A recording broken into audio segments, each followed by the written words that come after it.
जी news portal देख रहे हैं सभी दर्शकों को मेरा बहुत बहुत नमस्कार। आज है 1 फरवरी और आज सबसे बड़ी जो हाईलाइट रही दिन भर की जो तमाम खबरें रही उनमें सबसे ज़्यादा अट्रैक्शन जो था वो था केंद्रीय बजट का।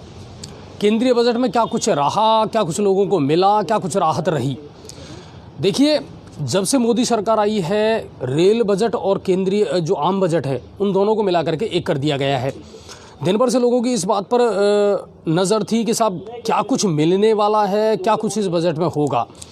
अगर मुझसे मेरा नज़रिया पूछा जाए तो मुझे लगता है कि इस बजट में आम आदमी के लिए कुछ नहीं था और वित्त मंत्री निर्मला सीतारमण शायद ये भूल गई कि ये देश अभी भी कोरोना की अवसाद से, कोरोना की जो ट्रेजेडी है उससे बाहर नहीं निकला है। आम आदमी को ये उम्मीद थी कि शायद टैक्स स्लैब में कोई बदलाव किया जाएगा, इनकम टैक्स स्लैब में, लेकिन वो कोई बदलाव नहीं किया गया। राजस्थान से 25 सांसद भारतीय जनता पार्टी के हैं, लेकिन उसके बावजूद भी राजस्थान का पूरे बजट में कहीं जिक्र तक नहीं हुआ। इस पूरे बजट को लेकर के हमने प्रतिक्रिया जो है जानने का प्रयास किया वर्तमान विधायक रामकेश जी से, तो वो जयपुर थे और उन्होंने कहा कि मैं अभी व्यस्त हूँ, उन्होंने प्रतिक्रिया देने से मना कर दिया। कुल मिलाकर के अगर इस पूरे बजट की बात की जाए, मुझे नहीं लगता कि राजस्थान को कोई सौगात मिली हो या बेरोजगारों को कोई सौगात मिली हो। कुल मिलाकर के स्वास्थ्य पर 137%, स्वास्थ्य सुविधाओं पर 137% का इजाफा ज़रूर किया गया है, बिल्कुल इसको मान रहे हैं, लेकिन इंफ्रास्ट्रक्चर को लेकर के या किसी और चीज़ को लेकर के ज़्यादा कुछ इस बजट में देखने को नहीं मिला। उम्मीद ये थी कि आम आदमी है, मजदूर है, दिहाड़ी मजदूर है, कोरोना के पीरियड से अब वो निकलने का प्रयास कर रहा है, शायद उसको कुछ मिले इस बजट में, लेकिन उनके लिए भी कोई राहत वाली खबर नहीं थी। अब अगर देखा जाए इस ओवरऑल इस बजट को, हालांकि मैं इसका विश्लेषण बहुत तरीके से करूंगा एक्सपर्ट के साथ, ये भी मैं आपको बता दूं, क्योंकि जब से लोकसभा टीवी और राज्यसभा टीवी चालू हुआ है ना दोस्तों, मैं एक तो लोकसभा और राज्यसभा की जो प्रोसीडिंग है, उनकी जो कार्रवाई है, उनको बहुत करीब से देखता हूँ। दूसरी बात, मैं खुद बजट को बहुत करीब से देखता हूँ। मैं चाहे अर्थशास्त्री नहीं हूँ, लेकिन फिर भी समझता ज़रूर हूँ कि बजट में क्या कुछ राहत वाला है, क्या कुछ नहीं है। देखिए, पेट्रोल और डीजल की जो कीमतें हैं वो आसमान छू रही है, उसको राहत देने की अगर बात की जाए तो कुछ भी नहीं था। मोबाइल सेक्टर में अब महंगाई होगी, ऑटो पार्ट्स है उसमें महंगाई होने वाली है, शराब पर एक्स्ट्रा लगा दिया गया है कर, वो गड़बड़ हो गई। अब मैं आपको बता देता हूँ, 75 वर्ष से अधिक आयु के जो लोग हैं उनको इनकम टैक्स से छूट दी गई है, लेकिन उसमें भी टर्म एंड कंडीशन है, किसको तो मिलेगी और किसको नहीं मिलने वाली है। तो अगर ओवरऑल बजट की बात की जाए तो राजस्थान को कुछ नहीं मिला है सर। ईस्टर्न कैनाल वाली जो परियोजना है उसके लिए भी कोई बजट नहीं किया गया है। सबसे ज़्यादा फोकस किया गया है स्वास्थ्य सुविधाओं पर। हालांकि ये अच्छी बात है। देखिए, कोरोना जैसे संकट का हमने जब सामना किया तो पता चला कि स्वास्थ्य के मामले में जागरूक होना और स्वास्थ्य के मामले में सुविधाएं होना बहुत ज़रूरी था, लेकिन बेरोज़गारों का क्या करना है, व्यापारियों का क्या करना है, इंफ्रास्ट्रक्चर के सेक्टर में क्या करना है, एजुकेशन के सेक्टर में क्या करना है, इसको लेकर के कोई चीज़ क्लियर नहीं हुई। किसान 3 कृषि कानूनों को लेकर के लगातार विरोध कर रहे हैं, सड़कों पर उतरे हुए हैं, लेकिन किसान को लेकर के सिर्फ इतना ही कहा गया है कि साहब उसकी जो लागत है उसका 1.5 गुना से ज़्यादा उसको मूल्य दिया जाए, फ़ायदा दिया जाए, यानी किसान को राहत दी जाए और उसकी आय दुगनी की जाए। करोगे कैसे, इसको लेकर के कोई मजबूत ऐसी चीज़ नज़र नहीं आ रही। रेलवे सेक्टर की अगर बात की जाए तो एक प्लान बना दिया 2030 तक, तो वो तो दूरगामी है सर। लोगों को इस समय राहत चाहिए थी। आप हर साल बजट पेश करते हैं, लेकिन इस साल के बजट में आप लोगों को किस तरह राहत दे रहे हैं, वो जो चीज़ है ना, वो इस बजट में कहीं भी नज़र नहीं आई। पदम जी क्या कहना चाहेंगे? राहत के बजाय रेलवे प्रशासन तो बुरी तरह से लूट रहा है आम लोगों को। नहीं, बिल्कुल लोकल गाड़ियाँ चालू हो जानी चाहिए। जो 10 रुपए में आदमी पहुँचता था इंदौर के लिए, वो 45 रुपए दे रहा है। तो ये आम पब्लिक के पास में कहाँ पैसा इतना। आगे MLA साहब आगे। हाँ, चलिए, पूर्व विधायक मान सिंह जी से मैं इसमें लेकर के बात करूंगा और क्या कुछ उनका सोचना है इस बजट को लेकर के। 25 विधायक देने वाला राजस्थान, हेलो, MP देने वाला। हाँ, मान सिंह सर नमस्कार। Hello sir. हेलो, मान सिंह सर नमस्कार। नमस्कार। अजय जी क्या हाल है? बिल्कुल बढ़िया सर, खैरियत से। आप कैसे हैं? बिल्कुल एकदम फर्स्ट क्लास। सर केंद्रीय बजट पास कर दिया आपकी सरकार ने, क्या कुछ कहना चाहेंगे, क्या प्रतिक्रिया है आपकी इस बजट को लेकर के? देखिए, माननीय केंद्रीय वित्त मंत्री निर्मला सीतारमण ने जो बजट पेश किया है वो आत्मनिर्भर भारत के उसको लेकर के इसके सिद्धांत को लेकर के किया है, जिससे आने वाले सभी वर्गों को, चाहे वो किसान वर्ग हो, चाहे व्यापारी वर्ग हो, महिला हो, नौजवान हो, पूरे भारत को आत्मनिर्भर बनाने की दिशा में एक बहुत बड़ा कदम है। ये बहुमुखी और चौमुखी विकास का बजट है, जिसमें कोरोना का लेकर के बहुत बड़ी 37,000 करोड़ रुपए का वैक्सीन का निःशुल्क व्यवस्था करना बहुत बड़ा टारगेट है। देश के अंदर 100 सैनिक स्कूल खोलना, देश में चौमुखी सड़कों का विकास करना, और मैं समझता हूँ कि ये वो बजट है जिससे देश आगामी दिनों में आगे बढ़ेगा। मान सिंह सर, राजस्थान ने 25 सांसद दिए हैं, मगर राजस्थान को सौगात क्या मिली? देखिए, राजस्थान के अंदर माननीय प्रधानमंत्री जी ने पहले हमको 15 मेडिकल कॉलेज दिए हैं। हमारे को जो हमारा ये होटल टूरिज्म के HMS के कॉलेज दिए हैं, और राजस्थान को केंद्र सरकार ने जितना बजट सड़कों के मामले में, रेलवे के मामले में दिया है, वो ऐतिहासिक बजट है। वो काम चल रहे हैं, क्योंकि प्रधानमंत्री जी की जो योजना है वो 1 साल का बजट नहीं होता है। पिछले बजट के काम अभी तक लगातार चल रहे हैं, और वो बजट राजस्थान को प्रगति की ओर ले जा रहे हैं। राजस्थान आज देश में सड़कों के मामले में नंबर 1 हुआ, तो वो केंद्र के कारण हुआ। इसलिए ये कहना गलत है कि राजस्थान को नहीं दिया। राजस्थान को बहुत कुछ दिया है, और राजस्थान को प्रतिदिन मनरेगा के अंदर जिस प्रकार से, जैसे ही हम लोग जो है सुबह जब उठते हैं तो 1 करोड़ लोगों को पैसा केंद्र सरकार देता है। ये सर ईस्टर्न कैनाल वाली हमारी जो परियोजना है उसका क्या हुआ?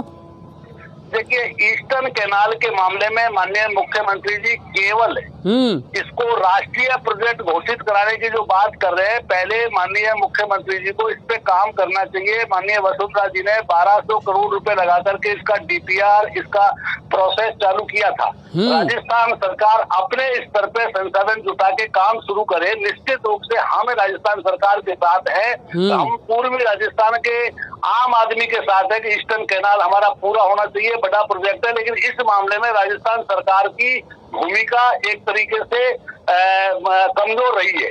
नहीं मान सिंह सर, एक चीज मैं आपसे जानना चाहूंगा। देखिए, हम केंद्र पर या राज्य सरकार पर डाल करके बच नहीं सकते। मेरा कहने का मतलब सिर्फ ये है कि देखिए, अभी तक कोरोना के काल से हम निकले नहीं है, उसके बावजूद भी मेरी बात सुनिए, कोरोना के अंदर जितना केंद्र ने राजस्थान को सहयोग किया, शायद ही किसी प्रदेश को किया होगा। राजस्थान सरकार को पूरा का पूरा केंद्र ने सहयोग किया, कोरोना से उबारने में मदद की। जहां तक ईस्टर्न कैनाल का मामला है, 1200 करोड़ रुपए लगा करके माननीय मुख्यमंत्री वसुंधरा राजे ने अपने कार्यकाल में इस प्रोजेक्ट को शुरू कराने का काम किया, लेकिन राजस्थान की अशोक गहलोत सरकार ने इस पे कोई काम नहीं किया। केवल अगर ये कह दो कि इसको केंद्र सरकार एक्वायर कर ले या केंद्र सरकार घोषित कर दे, ऐसा कैसे संभव है? इसलिए हम कहना चाहेंगे माननीय मुख्यमंत्री जी इसमें काम करे। माननीय मुख्यमंत्री जी काम करेंगे तो निश्चित रूप से राजस्थान की जनता, पूर्वी राजस्थान की जनता उनके साथ होगी।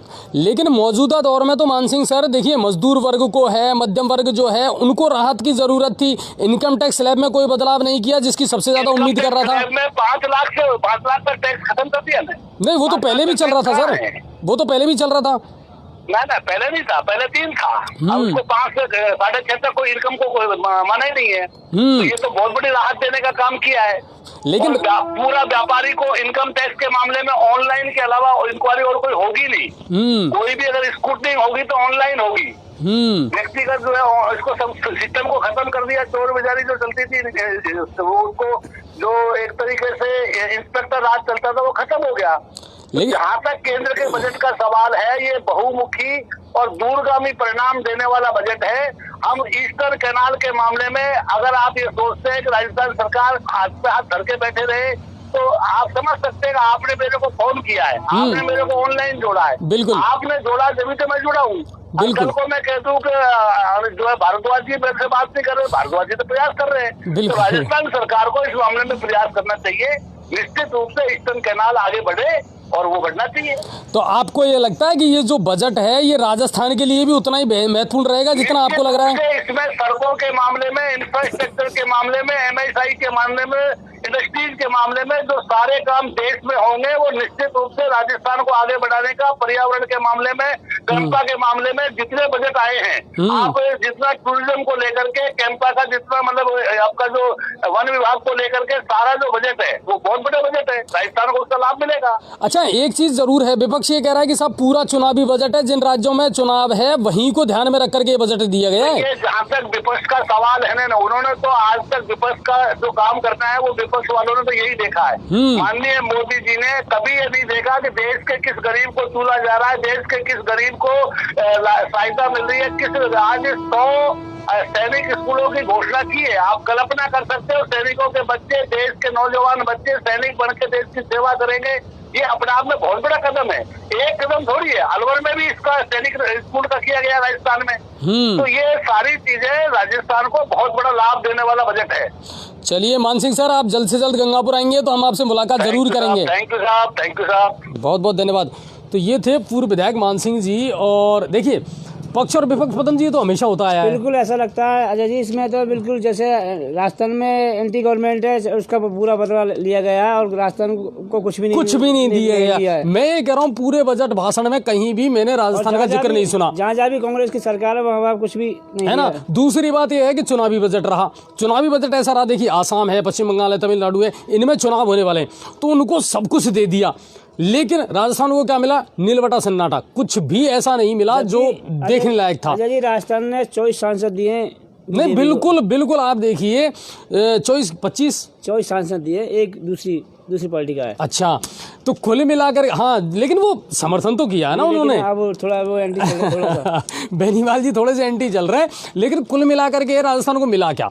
कुछ नहीं मिला सर। इंफ्रास्ट्रक्चर के मामले में आप देख लीजिए, वहाँ कुछ नहीं मिला। दूसरी बात, मुझे इस पूरे बजट का, देखिए मैं हालांकि हो सकता है मैं देखिए अर्थशास्त्री नहीं हूँ, लेकिन मैंने आपसे अभी कहा कि मैं एक तो लोकसभा और राज्यसभा की लाइव जितनी भी होती है ना, आज से नहीं बहुत पहले से देखता आया हूँ सर, मुझे बहुत अच्छी लगती थी और मैं इंटरेस्ट रखता हूँ उनमें। दूसरी बात, मैं बजट का बहुत तरीके से मैं एनालिसिस करता हूँ, तो मैंने ये देखा है कि इस बजट में निर्मला सीतारमण जी ने कहीं ये नहीं दिखाया कि देश अभी भी कोरोना से ग्रसित है। मध्यम वर्ग के लिए या मजदूर वर्ग के लिए क्या कुछ दिया आपने? कैसे उनको उभारोगे, कैसे निकलोगे आप? 1 साल बाद तो अब स्कूल खुल रहे हैं, 1 साल बाद थोड़ी सी जिंदगी पटरी पर लौटने लगी है, आपने उन लोगों को क्या दिया? कुछ भी नहीं मिला है। रेलवे सेक्टर की अगर बात की जाए, 2030 की आपने योजना बना दी, वर्तमान को आप संभाल नहीं पा रहे हो। तो वो चीज़ें हैं कि अगर हमसे व्यक्तिगत रूप से पूछा जाए तो वी आर नॉट सेटिस्फाइड, हम संतुष्ट नहीं है इस बजट से। राजस्थान को कोई बड़ी सौगात नहीं मिली है। कम से कम लोकल गाड़ी को तो चला देते जिनसे आम लोगों को राहत मिलती। तो वो बात है, केंद्रीय बजट को लेकर के मैं बहुत ज़्यादा जो है एक्सपर्ट से बात भी करूँगा और हो सकता है कल या परसों मैं लाइव कुछ एक्सपर्ट को लेकर के भी आऊँगा जो अर्थशास्त्र के बारे में समझते हों, अर्थव्यवस्था के बारे में समझते हों और वो ज़्यादा से ज़्यादा इसके बारे में विस्तार से बता सकें। अच्छा जी, बहुत सारे अपने दर्शक हैं जी न्यूज़ पोर्टल के जो इसको बिल्कुल बता। हाँ बिल्कुल, मुझे बताइए। ऋषिकेश जी कहते हैं राजस्थान से 24 सांसद बीजेपी के, फिर भी इस बजट में सरकार ने कुछ नहीं दिया। पूर्वी राजस्थान के 13 जिलों के चंबल पानी के लिए 1 रुपये घोषणा। बिल्कुल ऋषिकेश जी, मैं आपके साथ पूरी तरह सहमत हूँ। मैं खुद इस बात को कह रहा हूँ कि जब पूरे सांसद आपको राजस्थान ने दिए हैं साहब, तो किसी की तो सुन लेते आप।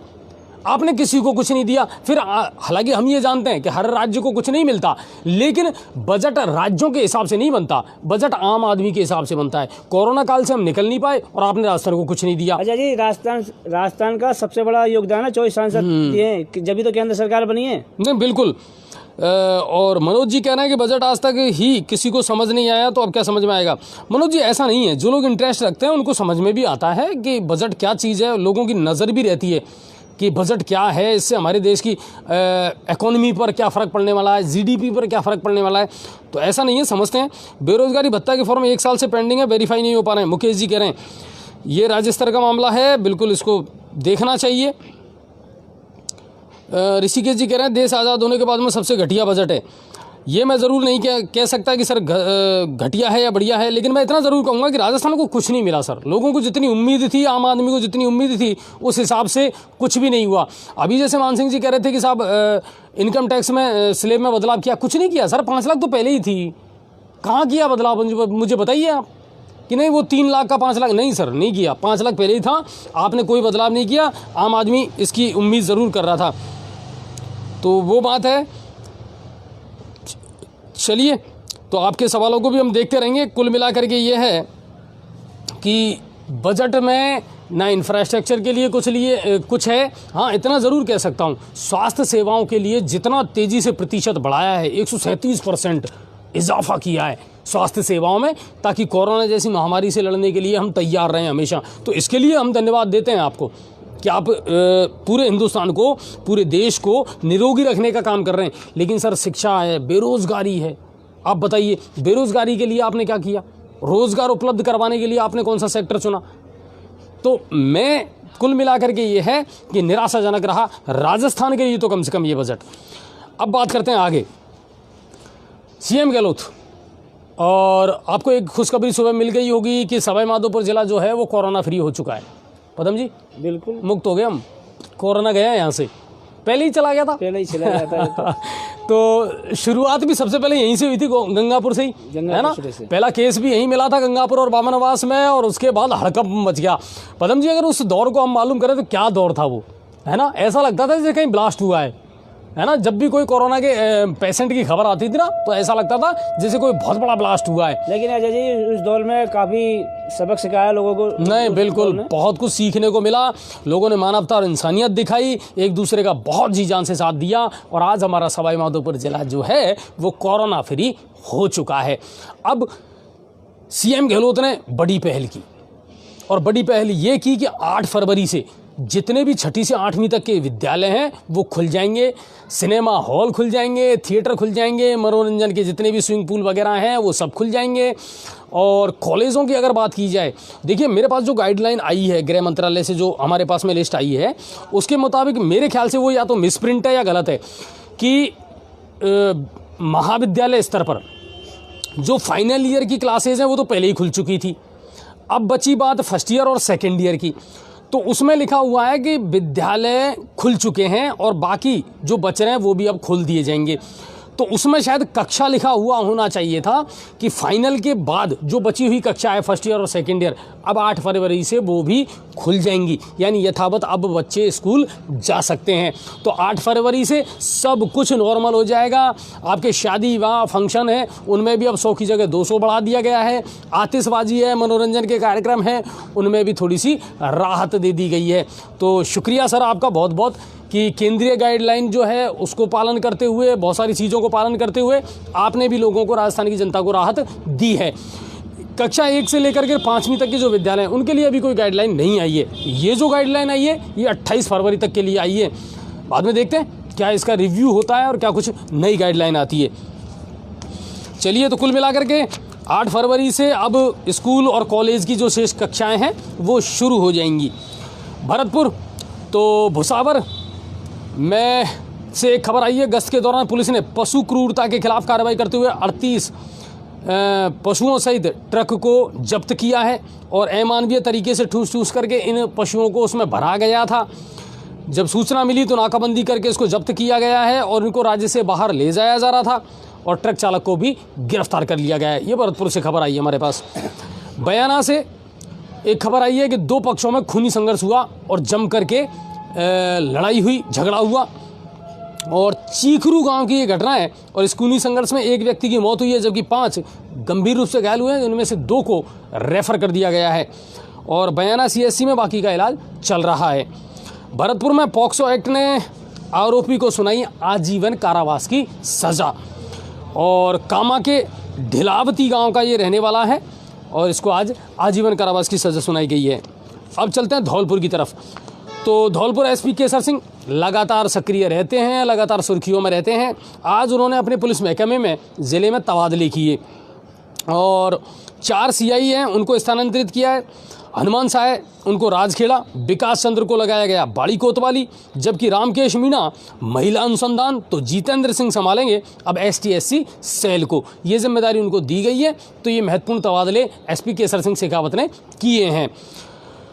SP केसर सिंह शेखावत के नेतृत्व में ही और उनके निर्देश पर ही लगातार अवैध शराब के खिलाफ भी कार्रवाई चल रही है, क्योंकि CM गहलोत भी इस मामले को लेकर के बड़े सख्त हैं, और कमिश्नर जो हैं आबकारी के जोगाराम जी वो भी लगातार मॉनिटरिंग कर रहे हैं इस चीज़ की। तो कार्रवाई करते हुए SHO सुमन कुमार ने कासगंज रोड से आरोपी लीलाधर को 62 अवैध शराब के पहुए सहित गिरफ्तार किया है। मनिया पुलिस ने ये कार्रवाई की। बसई डांग के पास से एक कार्रवाई और की गई है। बसई डांग के पास भी एक कार से 336 पौए बरामद किए हैं। कार को सीज कर दिया गया है और मौके से 2 व्यक्तियों को गिरफ्तार भी किया गया है। अब चलते हैं करौली की तरफ। हमने कल एक खबर आपको दिखाई थी कि पीसीसी चीफ और शिक्षा मंत्री जो हैं राज्य के डोटासरा जी, गोविंद सिंह डोटासरा जी, वो करौली जिले के दौरे पर रहेंगे। आज उनको आना था, लेकिन अचानक देर रात उनकी तबीयत थोड़ी सी ख़राब हुई और उनका आज जो आने का मामला था, दौरा था, वो रद्द कर दिया गया। कोरोना वैक्सीन के मामले में करौली जिले को मिला है दूसरा स्थान। जी हाँ, 78.60% रहा है यहाँ परसेंटेज टीकाकरण का। तो शानदार काम किया है करौली जिले ने। जिला कलेक्टर सिद्धार्थ सिंह आ गए वहाँ पर और सभी विभागों की आज साप्ताहिक समीक्षा बैठक की गई और सभी विभागों के कार्यों की जानकारी ली गई। हमारे यहाँ भी ये होती है, लेकिन आज छुट्टी थी। सवाईमाधोपुर जिले में चौथ माता के मेले की आज अधिकृत अवकाश घोषित कर दिया था जिला कलेक्टर के द्वारा, तो आज यहाँ छुट्टी रही। अब चलते हैं सवाईमाधोपुर की तरफ। मरारना स्टेशन में एक पैंथर की मौत का एक मामला सामने आया है और पशु चिकित्सकों ने उसका पोस्टमार्टम किया और उसके बाद में ये बताया कि शायद तारबंदी में उलझने की वजह से, क्योंकि उसके गले पर निशान थे और उसमें उलझने की वजह से ही इसकी मौत हुई है। रणथंभौर में लगातार बाघों का कुनबा बढ़ता जा रहा है। रणथंभौर हो, कैला देवी अभयारण्य हो, सर बाघों के लिए तो बहुत अच्छी खबर है हमारे यहाँ पर। और इस अभयारण्य को अगर लोग साथ देंगे ना और प्रशासन मुस्तैदी से काम करेगा, तो मैं ये कह रहा हूँ कि ये क्षेत्र जो है ना, इस मामले में पर्यटन के क्षेत्र में बहुत अच्छी इनकम दे सकता है सर राजस्थान को। और वहाँ से एक खबर आई है कि T92 की दूसरी बेटी है T117 117, उसको 3 शावकों के साथ देखा गया है, यानी उन्होंने भी बच्चों को जन्म दिया है। और एक खबर और आई है कि कुछ ऐसे खतरनाक बाघ हैं ना जो अपनी टेरिटरी के लिए लड़ाई झगड़ा कर रहे हैं, उनको बहुत जल्दी शिफ्ट भी किया जाएगा यहाँ से। जैसे पहले भेजा गया था ना सरिस्का में, उसी तरह तो शिफ्ट भी किए जाने की जो कार्रवाई है वो की जाएगी। और वन विभाग की जो सचिव हैं श्रेया गुहा, वो भी आज रणथंभौर के दौरे पर रही और अधिकारियों से मुलाकात की। अब बात करते हैं गंगापुर सिटी की। हमारे यहाँ की क्या खबरें हैं, तो सबसे बड़ी खबर जो आज हमने लाइव दिखाई और सबसे इम्पोर्टेंट भूमिका निभाई पदम जी ने। पदम जी, नेहरू पार्क से लेकर के और मुख्य बाजार तक नालों की सफाई, क्योंकि पब्लिक बहुत परेशान थी। हमारे पास भी वीडियो आ रहे थे, चारों तरफ पानी भरा हुआ था और नालियां ओवरफ्लो थी। अच्छा जी, बिल्कुल ठीक बात है आपकी। नेहरू पार्क से लेके और इधर बाजार तक काफी डेली पानी भरता था और आम लोगों और स्कूल पैदल भी निकल सकते थे। बच्चों को पानी में होकर, गंदे पानी में होकर निकलना पड़ता था। तो आज स्पेशल टीम लगाई गई है। इसमें 2 सेक्टरों में काम किया गया था। 2 सेक्टरों में काम किया और अच्छी सफाई की है। लेकिन नगर परिषद का तो कोई कर्मचारी उपलब्ध दिखा ही नहीं मेरे को आपके अलावा। बराबर आप तो कर्मचारी भी नहीं है, आप तो पार्षद हैं। बिल्कुल, अपन ने जो पार्षद की भूमिका बढ़िया निभाई और जिम्मेदारी भी थे वहाँ पर, लेकिन वो साइड में थे।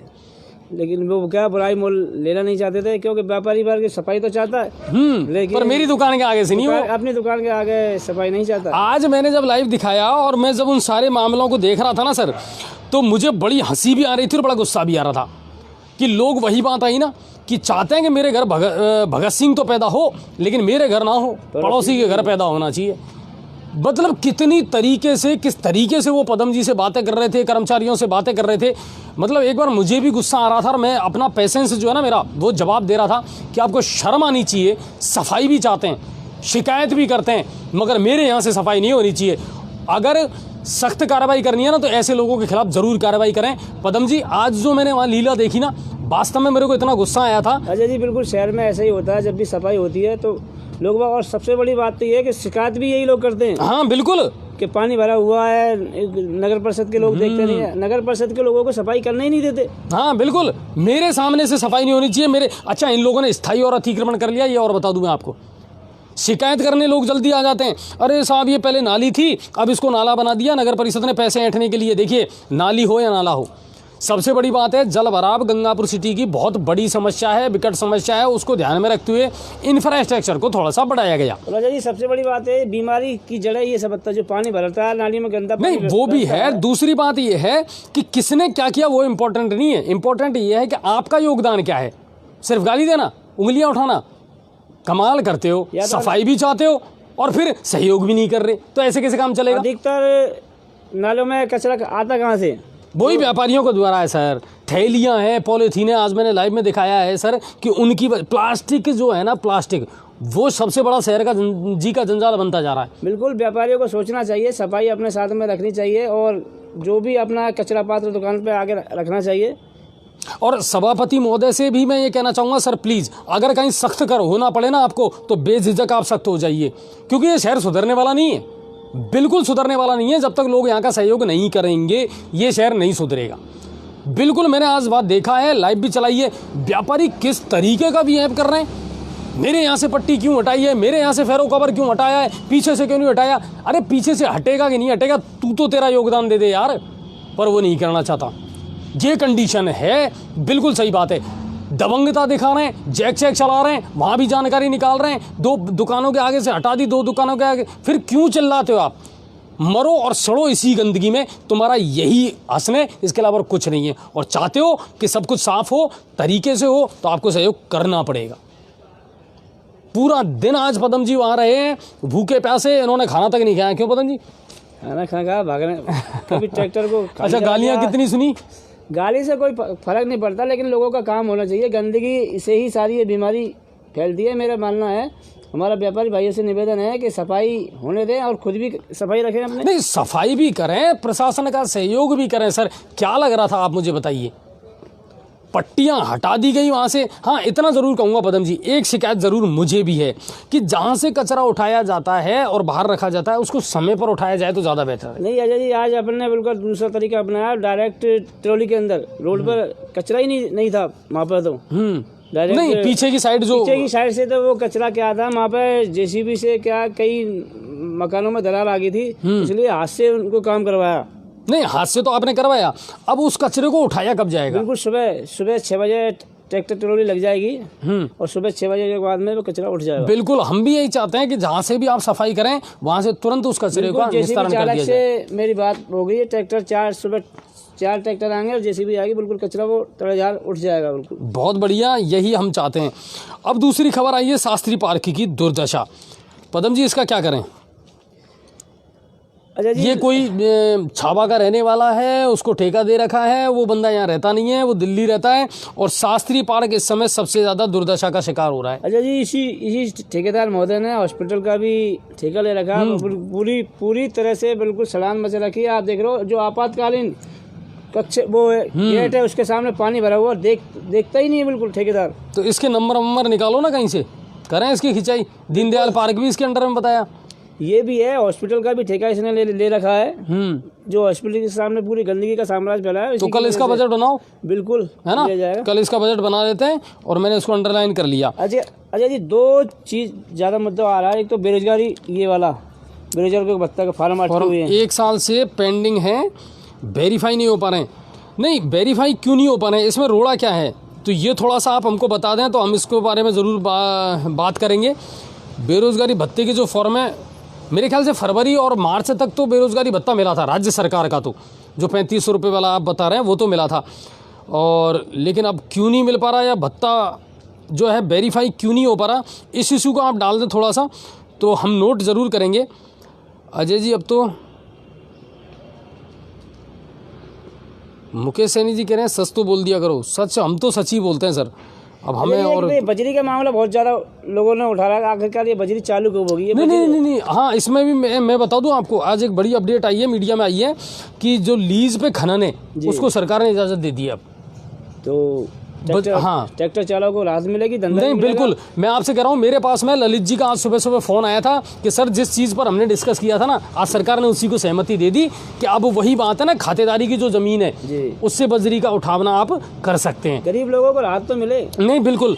और लेकिन अभी ये जो पहाड़ी वाला जो खनन है ना, उसी को इजाज़त मिली है। मैं आपको क्लियर बता देता हूँ, बजरी को लेकर के भी जल्द से जल्द कोई ना कोई खुशखबरी ज़रूर आएगी, क्योंकि बजरी देखिए आम लोगों की ज़रूरत है, इसको बंद नहीं किया जा सकता। अच्छा जी, बजरी कभी बंद ही नहीं हुई और बंद हुई भी नहीं। लेकिन प्रशासन के जो आला अधिकारी की कालाबाजारी के चलते, चौथ वसूली के चलते, सीधे आरोप लगा रहा हूँ मैं, बिल्कुल चौथ वसूली के चलते जो बजरी 2500 की आ रही है वो 12000 की बिक रही है। शर्म नहीं है प्रशासन के कोई। हाँ, चलिए अब बढ़ते हैं अगली खबर की तरफ। एक पदम जी, ये मुद्दा है दौलतपुर में कई सालों से एक तो रोड खराब है और एक यहाँ जो नगर परिषद ने वहाँ पर वो जो बना रखा है डंपिंग यार्ड, हाँ उसका क्या करना है? बाहर पटकते हैं वो लोग तो। अच्छा जी, वहाँ पे क्या है, गंगापुर का इस टाइम कचरा बहुत ज़्यादा निकल रहा है और ये जो गीला कचरा होता है वो क्या है, ट्रॉलियाँ उनकी क्या धंसती हैं तो वो अंदर, और वो ओवरलोड हो चुका पूरा डंपर। अब सभापति जी से हमारी बात हुई है उसकी अच्छा एक बात और कही है, मेरे सामने आई है, हाँ, पदम जी मेरे ख्याल से है ना, शिवरतन जी ने ये भी कहा है कि मैं कोई ना कोई ऐसा लूंगा कि इस कचरे का भी निस्तारण हो सके। नहीं बिल्कुल, अगर ऐसी कोई पहल होती है, देखिए इनोवेशन आइडियाज जो हैं, इनोवेटिव आइडियाज जो हैं वो अपनाने पड़ेंगे और शिवरतन जी इनको जरूर अपनाएंगे क्योंकि उनकी सोच से, उनके विचारों से मुझे लगता है नहीं बिल्कुल। हमारी बात से कचरे का निस्तारण भी किया जा रहा है इसमें। तो दौलतपुर वाला जो मामला है इसको मैं खुद भी जा करके देखूंगा और कुत्तों का और सुअरों का आतंक भी वहाँ ज़्यादा है उस कचरे की वजह से, क्योंकि उसमें खाने पीने की चीज़ होती है तो आवारा जो कुत्ते हैं। एक ये मामला आया है, दशहरा मैदान मोक्ष धाम के रास्ते की सफाई तो की गई लेकिन वहाँ से कचरा नहीं उठाया गया है। अच्छा जी, अधिकतर उसमें यही होता है वहाँ पे नियम अनुसार तो क्या ट्रैक्टर ट्रॉली हाथ लगनी चाहिए वहाँ पे, लेकिन जब भी जेसीबी निकालती है वो कचरे को बगल में डाल जाती है और वो सुअर जानवर है आवारा वो फैला देते हैं उसमें। नहीं, एक ये जो सबसे बड़ा मुद्दा है इसका हम कल शिवरतन जी से बात जरूर करेंगे कि सर जहाँ से भी कचरा उठाया जाए वो ट्रैक्टर ट्रॉली में यस, क्योंकि लोग इसी से ज़्यादा परेशान है, कचरा उठाने से परेशान नहीं है, आप उठाइए लेकिन उसका निस्तारण हो जाना चाहिए तुरंत ही, क्योंकि फिर लोग 1 दिन 2 दिन 3 दिन तक उसको भोगते रहते हैं, उसको झेलते रहते हैं, ये नहीं होना चाहिए। तो हम सभापति जी से इस बात की रिक्वेस्ट ज़रूर करेंगे और मैं पर्सनली व्यक्तिगत रूप से उनको फ़ोन करके ज़रूर बताऊंगा कि सर जहाँ भी कचरे का मामला है उसको उठाया जाए। अब अगला मुद्दा आता है नर्सिंग कॉलोनी, वही पानी वाला। आज मैंने अर्चना मैडम से बात की, अर्चना मैडम कह रही हैं सर मैं अपनी तरफ से जहाँ भी होता है योगदान देती हूँ, लेकिन धीरज जी का क्या करना है? धीरज जी आपके पास नंबर नहीं है क्या उनके? चलो कोशिश करते हैं। नहीं, कोशिश भी करो और अगर उनके नहीं है ना तो आप AEN साहब से बात करो, उनसे बात करने और आज इनको लाइव पर लो और हम देखते हैं कि अब क्या इनका मामला है, क्योंकि लगातार इनके बारे में शिकायतें आ रही हैं सर। और अकेली एक वो महिला है, अच्छा अर्चना जी का भी ट्रांसफ़र हो गया, बिल्कुल वो सपोर्टर गई और वो ये कह रही है सर मैं जल्दी से जल्दी यहाँ से रिलीव होना चाह रही हूँ लेकिन अधिकारी मुझे रिलीव नहीं कर रहे और धीरज जी की लगातार शिकायतें आ रही हैं। बिल्कुल, उनके पास में जितने भी सेक्टर हैं उनमें वो कोई काम नहीं कर रहे हैं, यहाँ तक कि लोगों के वो फ़ोन भी नहीं उठाते हैं, एक्टिव भी नहीं है धीरज। हाँ सर, आनंद सर वो प्लीज़ आप ये फ़ोन नंबर जो दे रहे हैं उसको फटाफट मिलवाइए, मालूम तो करें आखिर ये रहते कौन सी दुनिया में है, किस गफलत में है आजकल ये, क्योंकि मेरे पास में रिकॉर्डिंग है और इनकी लगातार मेरे पास में शिकायतें आ रही है कि आखिर ये जनाब नौकरी करना चाहते हैं या नहीं चाह रहे हैं, या पता नहीं क्यों जनता को क्यों परेशान कर रहे हैं, ये तो सोचने वाली बात ज़रूर है। सबसे बड़ी बात तो ये है कि जब समस्या का समाधान नहीं होता तो आम पब्लिक भड़कती है, तो या तो SDM साहब के पास जाएगी या ADM तो क्या करेगा आम आदमी, क्या करेगा? जिनका काम है वो उनको वो तो सुन ही नहीं रहा भाई। जब आम आदमी करेगा क्या? मुझे मालूम है कि he is responsible person, but वो रेस्पॉन्स ही नहीं कर रहा, तो क्या करेगा आम आदमी? या तो संबंधित अधिकारी से मिलेगा या किसी और से मिलेगा। तो वही चीज़ आ रही है, SDM साहब ADM साहब वो तो खुद शायद मेरे ख्याल से परेशान है इन चीज़ों से कि बहुत सारे कर्मचारी ऐसे हैं सर जो अपने कार्यों में लापरवाही कर रहे हैं और उनमें एक नाम इनका भी है। हालांकि मैं अभी तक इनसे मिला नहीं हूँ। धीरज जी से आप मिले हैं पदम जी के? काफ़ी बार मिले। फिर कैसे शख्स हैं? शख्स तो ठीक है लेकिन काम तो जनता का करना ही पड़ेगा उनको। आम नहीं, नौकरी कर रहे हैं तो काम तो करना पड़ेगा सर, सीधी सी बात तो करना ही पड़ेगा चाहे कोई भी हो। ठीक है, क्राइम की कोई रिपोर्ट आज गंगापुर सिटी की? क्राइम में बराबर शांति है आज, बराबर शांति है। चलिए, हाँ अब मैं आपको सुना देता हूँ दोस्तों। डायल किए गए नंबर पर इस समय इनकमिंग कॉल की सुविधा उपलब्ध नहीं है। ये हमारे जयन साहब हैं साहब। अब आप एक काम करो पदम जी, अय्यन साहब को मिला दो, प्रदीप जी को, SDM साहब को लगा जाओ, अनिल जी को, SDM साहब को है? हाँ क्या दिक्कत नहीं, AEN को मिलाओ, संबंधित विभाग के अधिकारी को मिलाओ। SDM साहब तो चलो आगे की अगली कार्रवाई करेंगे, लेकिन पहले आप AEN साहब को मिलाएं और प्रदीप जी से ज़रूर जानने का प्रयास करेंगे हम कि सर आप अपने अधिकारी के खिलाफ क्या कार्रवाई करेंगे जिनका फ़ोन स्विच ऑफ रहता है, फ़ोन नहीं उठाते। प्रदीप जी के पास में ग्रामीण का चार्ज है, लेकिन शहरी का वो तो वैसे लगाया हुआ है। ठीक है, तो शहरी का कौन देख रहा है अब इस वक्त? उनको एक्शन साहब को लगाया जा, किरोड़ी जी को, एक्शन साहब को लगा दें, क्योंकि ये देखिए ये मामले ऐसे हैं सर, अब नर्सिंग कॉलोनी के 8 से 10 घर ऐसे हैं जिनको पीने का पानी नहीं मिल रहा है पिछले 10 दिन से। वो लोग करें तो क्या करें, कहाँ जाएं? जिनके अंडर में उनका एरिया आ रहा है वो प्रभु तो अभी आपने सुन लिया ना, इनकमिंग की सुविधा ही नहीं है बंदे के फ़ोन में, तो क्या कर सकते हैं बताइए आप। लोगों के मुद्दे बहुत हैं, समस्याएं बहुत हैं, और एक एक करके अगर सॉल्व करने का प्रयास करोगे तो ऐसा नहीं है कि मुश्किल है, हो जाएंगे, सॉल्व भी होंगे, लेकिन आप में इच्छा शक्ति तो हो, आप करना तो चाहें। प्रॉब्लम तो ये है ना, तो वो समस्याएं सबसे बड़ी आ रही है।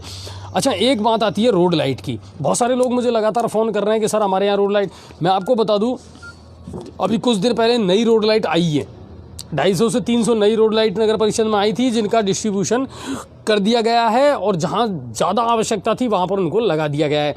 फिलहाल नगर परिषद के पास में अभी कोई नई रोड लाइट नहीं आई है। क्यों पदम जी, अभी नहीं आई है। और एक दूसरी बात, उनके जो वो आते हैं ड्राइवर, जहाँ ख़राब है उन लाइटों को ठीक करने के लिए एक इंस्ट्रूमेंट आता है ड्राइवर, वो नहीं है। जैसे ही वो आएंगे, 8 महीने हो चुके उसको आते आते, बिल्कुल कंपनी वाले ने इनकार कर दिया है। और सभापति से हमारी बात हुई थी तो उन्होंने कहा कि नगर परिषद अपने दम पर इंतजाम कर रही है। नहीं, वो तो कर रही है, लेकिन एक बात और बता दूं मैं दोस्तों, मेरी जब शिवरतन जी से बात हुई थी तो उन्होंने जो कंपनी है उसके खिलाफ FIR भी दर्ज करा दी है। इसको ब्लैक लिस्ट किया जाएगा इस कंपनी को, क्योंकि वो अपने कार्य में पूरी तरीके से लापरवाही बरत रही है। और जो चीज़ें हैं ना वो तो धीरे धीरे लाइन पे आ रही है। एक जैसे ये पार्कों का मामला है, मैं आपसे फिर निवेदन करता हूं दोस्तों, जितने भी पार्क हैं इनको खूबसूरत और इनको साफ रखना ये आपकी भी उतनी ही महत्वपूर्ण जिम्मेदारी है जितनी हम सब की और जितनी कर्मचारियों की है। गंदगी आप कर रहे हैं, कचरा आप कर रहे हैं, डिसिप्लिन आप तोड़ रहे हैं, कोई नहीं तोड़ रहा है। अधिकतर अजय जी लोगों का कमेंट करते हैं खाली देखो कितनी गंदगी पड़ी है, कितनी सड़ान हो रहा है, ये हो रहा है, वो हो रहा है, सिर्फ कहते हैं लोग, कचरा फैलाने का काम है। नहीं, और मैं ये कहता हूँ, मैं आपको मेरा अपना उदाहरण दे सकता हूँ कि जब भी मैं हायर सेकेंडरी के पार्क में या किसी पार्क में जाता हूँ और मुझे कोई कचरा दिखता है तो मैं खुद उठा करके उसको डस्टबिन में डाल देता हूँ। वो पार्क भी हमारा है, ये शहर भी हमारा है, हम करते हैं। आपने ऐसे कई दर्शकों ने मुझे देखा होगा, कई बार मैं खुद फवारे पर या उदय मोड़ पर खड़ा रह करके ट्रैफिक व्यवस्था में हेल्प करता हूँ पुलिस वालों की, बिल्कुल करता हूँ मैं। आध घंटे, 1 घंटे, 2 घंटे जो मेरा टाइम होता है मेरे पास में, मैं बिल्कुल हेल्प करता हूँ कि जाम ना लगे, अतिक्रमण ना हो और लोग सहयोग करें। अच्छा, ये थोड़ा सा मेरे को सौभाग्य है कि लोग मेरा चेहरा, मेरी शक्ल पहचानते हैं, तो वो मुझे सहयोग भी करते हैं, सहयोग करते हैं, मेरी बात को भी मानते हैं। तो मेरा सिर्फ इतना सा है कि जो काम आप बेहतर कर सकें, जितना कर सकें उतना तो योगदान दें सर। आप कहीं भी जाते हैं, सफाई है, गंदगी है, कोई भी चीज़ आप देखते हैं तो ज़रूर करें उसमें सहयोग। चलिए, AN साहब से हम बात ज़रूर करते हैं कि सब धीरज जी का क्या करना है। नर्सिंग कॉलोनी के लोग बहुत ज़्यादा परेशान हैं, और ना सिर्फ नर्सिंग कॉलोनी के बल्कि अब देखो वार्ड नंबर 28 है, उसका भी मुझे नहीं पता अभी तक कोई निराकरण हुआ है या नहीं हुआ है। एक बार आप बात कर लें।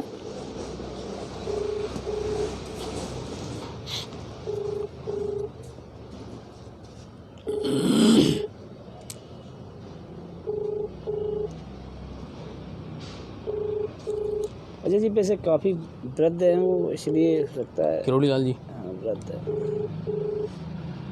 चलिए देख लेते हैं। चलिए छोड़िए, फिर ज़्यादा परेशान ना करें उनको। चलिए, लेकिन मैं आशा करता हूँ कि कल एक तो ये धीरज जी वाला मामला है ना, इसको सुलझाने का प्रयास तो करेंगे साहब। ऐसे अधिकारी और ऐसे कर्मचारियों को हमको ज़रूरत नहीं है जो इस शहर के विकास में योगदान नहीं दे सकते। तो ये बात है। और कचरा नहीं उठाने का जो मुद्दा है उसके बारे में हमने डिस्कस कर लिया। और एक जो सबसे बड़ी समस्या इन दिनों चल रही है वो चल रही है कि साहब ये जो निजी मोबाइल कंपनियां हैं ये अच्छी सर्विस नहीं दे रही है। मैंने जब इस बारे में सख्ती से थोड़ी सी एक्शन लिया है तो मेरे ख्याल से कुछ इलाकों में अब वोडाफोन की जो सर्विस है उसमें सुधार हुआ है। मैंने कुछ दर्शकों से और कुछ लोगों से फीडबैक लिया है और ये कह रहे थे हाँ 1-2 दिन से ज़रूर जो वोडाफोन की सर्विस है उसमें सुधार हुआ है। और जियो वालों से भी हम बात करने का प्रयास कर रहे हैं। बेरोजगारी भत्ता, समाज कल्याण विभाग में बात करो, बेरोजगारी भत्ता नहीं आ रहा है। बेरोजगार युवाओं को बहुत परेशानी हो रही है। उनसे जो बेरोजगार भत्ता मिलता था उनसे उनका महीने का खर्च चल रहा था, इसलिए आप बात करिए समाज कल्याण में। नहीं, बिल्कुल सही कह रहे हैं लाला जी आप कि नहीं मिल रहा है। और हम तो लगातार इस मुद्दे को उठा भी रहे हैं कि शायद फरवरी मार्च में आखिरी बार मिला था, फरवरी से पहले। उसके बाद में जो बेरोजगारी भत्ता ना वो मिला ही नहीं है। और लगातार इसको लेकर के हम मुद्दा उठा रहे हैं। आप मेरे ख्याल से फरवरी तक इंतजार करिए, क्योंकि राज्य सरकार का जो बजट है 17 और 18 तारीख को आने वाला है। तो फिर देखते हैं कि क्या कुछ इसमें नया होता है। समाज कल्याण विभाग के अधिकारियों से कल बात करने का प्रयास जरूर करेंगे हम कि सर आखिर, और देखिए बात करें क्या, वही बात आएगी, वो कहेंगे कि साहब ऊपर से बजट नहीं आ रहा, तो हम दें कैसे स्टूडेंट्स को? उन्हें देने में परेशानी नहीं है, लेकिन बजट आए तो सही। ऊपर से ही बजट नहीं आ रहा तो वो देंगे कहाँ से? फरवरी या जनवरी के बाद में लास्ट टाइम पे आया था, उसके बाद में बेरोजगारी भत्ता आया ही नहीं है। ये सही बात है आपकी, और इसमें हम जल्द से जल्द कार्रवाई ज़रूर करेंगे। अच्छा जी, ऊपर वाली बात पे एक चुटकी लेता हूँ मैं आपसे। आखिरकार जो लोग बात कहते हैं ये ऊपर है कौन? नहीं के ऊपर वाला जाने, ऊपर वाला जाने। आखिरकार ये ऊपर वाले की कहावत निकली कहाँ से? हाँ, ऊपर तो वाला कौन? ऊपर वाला कोई कौन रहता है ऊपर? नहीं तो बताओ ना, ये किस्सा है इसका कोई किस्सा है? हमारे दर्शकों से निवेदन है कि बताएं कि आखिरकार ऊपर रहता कौन है? ये ऊपर वाला है कौन? ये आज तक पता नहीं चला सर। ये तो सही बात है, हिंदुस्तान में ये ऊपर वाला जो है ना, ये बड़ा पेट डायलॉग है, ये हमेशा से चलता आ रहा है। ऊपर वाले के ऊपर छोड़ते हैं, ऊपर वाले के ऊपर छोड़ते हैं। पर चलिए, ये तमाम खबरें थी, आज की दिन भर की तमाम अपडेट थी।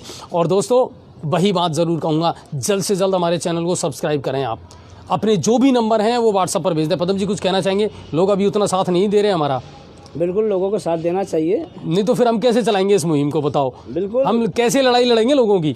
बिल्कुल 10 रुपए की कोई खास बात नहीं होती है, गुटखा खा के थूक देते हैं लोग। और फिर 90 तो हम लगा रहे हैं ना आपसे, तो और वो भी ज़रूरी है, क्योंकि ये हमारी टर्म एंड कंडीशन नहीं है, ये फेसबुक और यूट्यूब की टर्म एंड कंडीशन है।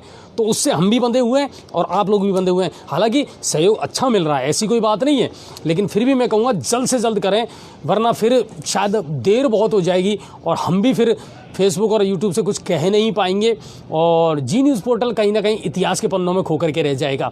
लेकिन उम्मीद ये करते हैं आपके मुद्दे, आपकी समस्याएं हम ज़रूर उठाते रहेंगे। दोस्तों आप अपनी खबरें हमारे पास ज़रूर भेजते रहिए। कल हमने आपको बताया था पुरानी नगर पालिका के पास में पदम जी नलियों को ही खोल के ले गए, टोंटियों को ही निकाल के ले गए शौचालय से। अच्छा जी, लोगों के सर में नहीं करता ही सबसे बड़ी बात है वहाँ के कूद लगे। हायर सेकेंडरी के जो 4 पानी की टंकी लगवाई गई थी हमारे द्वारा, उसमें से 5 बार लोगों ठोटी खोल के ले गए। बताओ आप, पानी की टंकी में ठोटी। हाँ, अभी 3 बार तो अभी चेंज करवाई है मैंने। और कल मैंने वहाँ महिलाओं को भी गेट फलांग करके एंट्री करते देखा है। बताओ आप, आदमी की तो चलो फिर भी मान लें, महिलाएं, हाँ, जिन्होंने साड़ी पहन रखी थी, बुर्के पहन रखे थे ना, वो आज उसका प्रभाव भी पड़ा। खबर चलाने के बाद आज शांति रही और सबसे बड़ी बात रही कि वो सारा दिन भर खुला रहा है। नहीं, बिल्कुल खुला रहा है और शांति भी रही। बिल्कुल मैंने भी आज वहाँ करा था। आज बच्चों की क्रिकेट भी देखी मैंने हायर सेकेंडरी के मैदान पर। भारत विकास परिषद के द्वारा ये जो पहल की गई ना साहब, इसको मैं सलाम करता हूँ।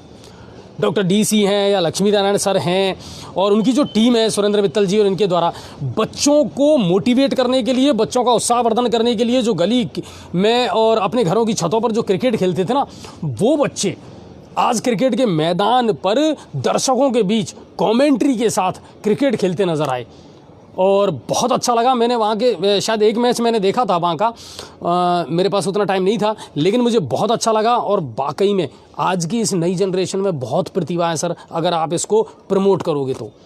बच्चों ने बहुत अच्छी क्रिकेट दिखाई, लोगों ने बहुत अच्छा उत्साहवर्धन किया और सबसे ज़्यादा थैंकफुल हूँ मैं उन पेरेंट्स के लिए, उन माँ बाप के लिए जो खुद अपने बच्चों के साथ वहाँ मौजूद थे दिन भर क्रिकेट के मैदान पर और उनके ताली बजा करके उनका उत्साहवर्धन कर रहे थे हर चौके और छक्के पर और हर विकेट पर।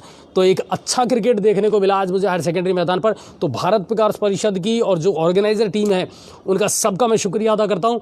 इस तरह की पहल होती रहनी चाहिए ताकि बच्चों को भी मोटिवेशन मिले और वो जिस क्षेत्र में बेहतर कर सकें उस क्षेत्र में जाने के लिए उनको कहीं ना कहीं उनका उत्साहवर्धन होता रहे। तो आप सबका बहुत बहुत धन्यवाद और बहुत बहुत शुक्रिया। जी न्यूज़ पोर्टल इसी तरह देखते रहें और जल्द से जल्द सपोर्ट करें, ज़्यादा से ज़्यादा सपोर्ट करें ताकि एक जो टाइम पीरियड है वो हमारा नज़दीक ना आ जाए। अच्छा जी, एक चीज़ कहना चाहेंगे हमारे दर्शकों से, चुटकी लेते हैं मनोरंजन के लिए। एक कहावत चली थी, आपने अभी सुनी होगी, 100 सुनार की 1 लोहार की। ये कहावत कहाँ से निकली, या तो आप कमेंट में बताएं, नहीं तो हम आपको कल बताएंगे इसके में। 100 सुनार की 1 लोहार की। ओके, तो इसके बारे में पदम जी कल आपके सामने खुलासा ज़रूर करेंगे अगर आए तो। पदम जी का कोई पता नहीं है कब गायब हो जाते हैं, कई बार तो गेट से ही बाहर निकल जाते हैं। चलिए, तो इसी तरह जी न्यूज़ पोर्टल देखते रहें, खबरों को ज़्यादा से ज़्यादा लाइक और शेयर ज़रूर करें, सब्सक्रिप्शन अपना जल्द से जल्द करें सर, इसका विशेष ख्याल रखें। अपने नंबर व्हाट्सएप पर हमारे साथ में भेज दें, शेयर कर दें, हम आपको लिंक ज़रूर भेजेंगे, कोशिश पूरी ये करेंगे। बाकी आप सभी का बहुत बहुत धन्यवाद। जय हिंद और जय भारत।